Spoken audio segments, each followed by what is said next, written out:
Hello, so today we're going to talk about fusible fabrics.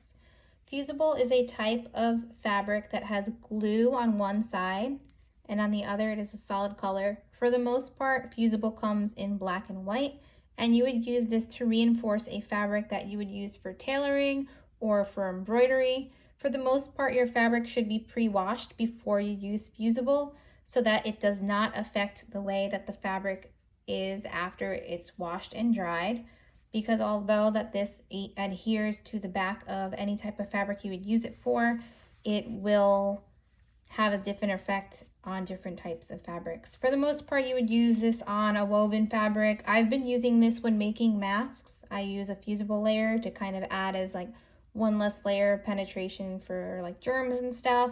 Again, this is a very lightweight fusible that is on a woven based fabric. I also have here item number 311558. It is super white, hot rolling, non-woven fusible.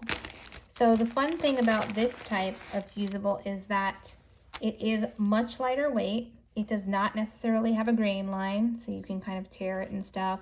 I use this when I apply tags or labels to garments because it gives you a seamless kind of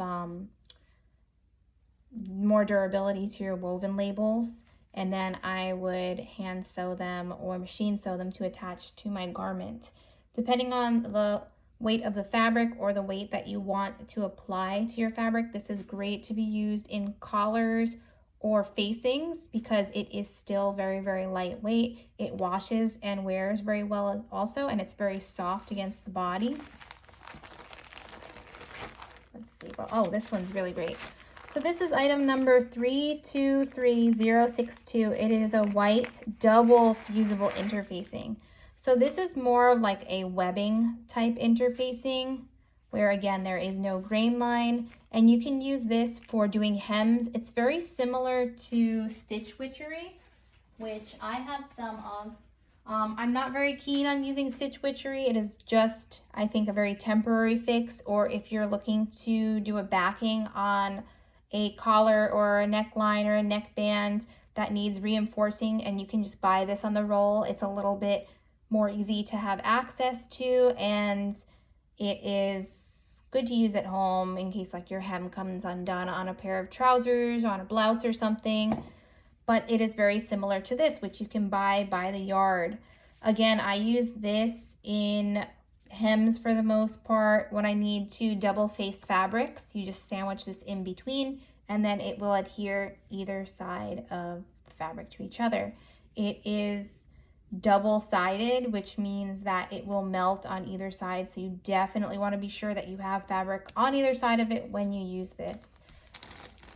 Another type of fusible is this black single-sided fusible interfacing. For the most part, fusibles are considered to be interfacings as well.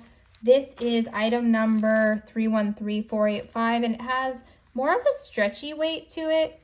It's a little bit lighter and it is much softer than the first one that I showed you. But again, it depends on the thickness or the weight of the stability that you want to add to the fabric you are using it with. This is good to put behind appliques as well. You can even use this actually on the back of an applique that you have already applied to a garment, and then you can use a fusible to kind of trap all of the loose threads from having applied whatever beading or lace applique that you've put onto a garment. Again, you want to be sure that you correspond the color of the interfacing with the color of the fabric. These, for the most part, only come in black or white.